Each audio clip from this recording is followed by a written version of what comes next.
కేవలం 7,999K up to 10 kgs వరకు బరువు తగ్గి అధిక బరువు నుంచి వచ్చే ప్రధాన సమస్యలను దూరం చేసుకోండి.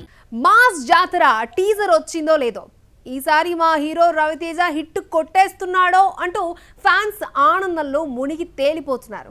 మాస్ ఎలిమెంట్సే కాదు, మాస్ మహారాజుకు కలిసి వచ్చే అంశాలు కూడా తోడవడంతో ఈ లెక్కలేస్తున్నారట. ఇంతకీ ఏంటా ఈక్వేషన్స్ చూద్దామా?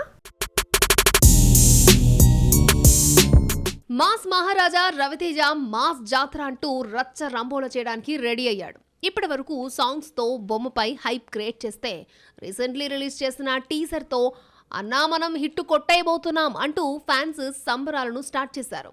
దీనికి రీజన్ మూవీలో మాస్ ఎలిమెంట్సే కాదు, రవితేజ పోలీస్ గెటప్లో కనిపించడం కూడా పాజిటివ్ వైబ్స్ ని తెస్తోంది. మాస్ మహారాజా ఖాకీ చొక్కా ధరిస్తే హిట్ కొట్టేసినట్లే అన్న టాక్ టాలీవుడ్ లో బలంగా ఉంది. ఇప్పుడు ఈ టీజర్ ఫ్యాన్స్ లో హోప్స్ ని తెచ్చినట్లయింది. ఇండస్ట్రీలో ఎంతో మంది స్టార్ హీరోలు పోలీస్ ఆఫీసర్ గెటప్స్ వేసినప్పటికీ రవితేజ యూనిఫామ్ ధరిస్తే ఆ లెక్కే వేరు. కలెక్షన్ల మోత మోగాల్సిందే.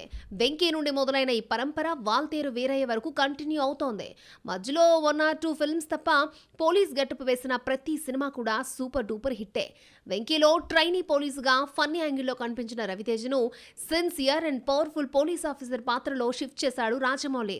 విక్రమార్కుడులో విక్రమ్ సింగ్ రాథోడ్గా మాస్ మహారాజాకు ఫిదా అయిపోయారు ఆడియన్స్. మిరపకాయలో ఖాకీ గెటప్ వేయకపోయినా అండర్ కవర్డ్ పోలీస్ ఆఫీసర్ గా మెప్పించాడు రవితేజ. ఇదే కాదు, పవర్ తోనూ హిట్ అందుకున్న మాస్ మహారాజుకు టచ్ చేసి చూడు కాస్త దెబ్బేసింది. కానీ క్రాక్ లో పోలీస్ ఆఫీసర్ పాత్రలో మెప్పించి ట్రాక్ ఎక్కేశాడు స్టార్ హీరో. ఇక అన్నయ్య చిరంజీవితో కలిసి వాల్తేరు వీరయ్యలో ఏసీపీ విక్రమ్ సాకర్ గా కనిపించి ఆ హిట్ లో భాగం పంచుకున్నాడు. ఇక ఇప్పుడు మాస్ జాతరలోనూ రైల్వే పోలీసుగా కనిపించడంతో పాటు ధమాకాతో లక్కీ లేడీగా మారిన శ్రీలీల కూడా మరొకసారి జోడీ కట్టడంతో ఈసారి అన్న బ్లాక్ బస్టర్ కొట్టేస్తున్నాడంటూ అంటున్నారు ఫ్యాన్స్. నాకంటూ ఒక హిస్టరీ ఉంది అంటూ మాస్ జాతరలో రవితేజ చెప్పినట్లుగా ఖాకీతో ఓ సెంటిమెంట్ వర్కౌట్ చేసి హిట్ కొట్టి హిస్టరీ క్రియేట్ చేస్తాడేమో, 4 ఫ్లాపుల లెక్కలు తేల్చేస్తాడేమో. ఆగస్టు 27 వరకు వెయిట్ అండ్ వాచ్.